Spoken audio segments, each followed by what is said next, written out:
Mr. Larkin, I can feel him. Oh, not now, please. I need to stay. Oh, Jonathan!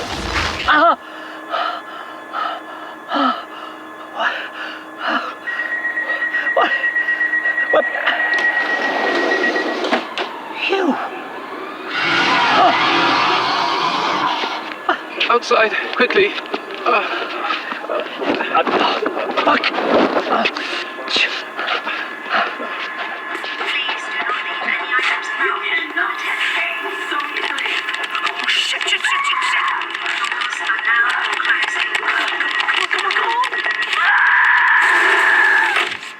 Yes! Fuck you! Madeline! Mina! Oh, Christ! Stay with me! Oh, fuck! I don't know what happened. This place is empty. I don't know what to do. What do I do?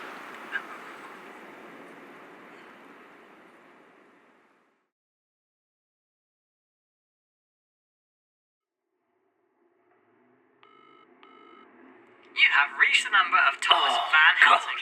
I'm probably out or at an audition, or I'm too lazy to answer the phone right now. Leave me a message after the beep and I'll get back to you at some point. Tom, it's Jeremy, but please don't fucking delete this message. You have every right to, and Christ knows I wouldn't blame you, but I really need your help. You're the only person I could think to call. I'm in Stevenage. There's a phone box on the high street. I keep hearing police sirens, and I think they've already closed the fucking station up. I can't let them find us. There's a woman with me, Madeline. She's bleeding and she won't wake up. I need to get her somewhere safe, but we can't go to a hospital. All our things are gone, and it's the Foundation, Tom. After everything, and everything's gone to total shit. I don't think I have to tell you what that means. Do you remember when we were children, the sister? There's a church across the street next to a museum. I'm going to bring Madeline there and try... Oh, fuck, I don't even know. Find a first aid kit or something. Just keep her conscious. If you're able, if you can still bear to look at me after all this time, Tom, please, come and get us. I don't know what else to do. I'm sorry.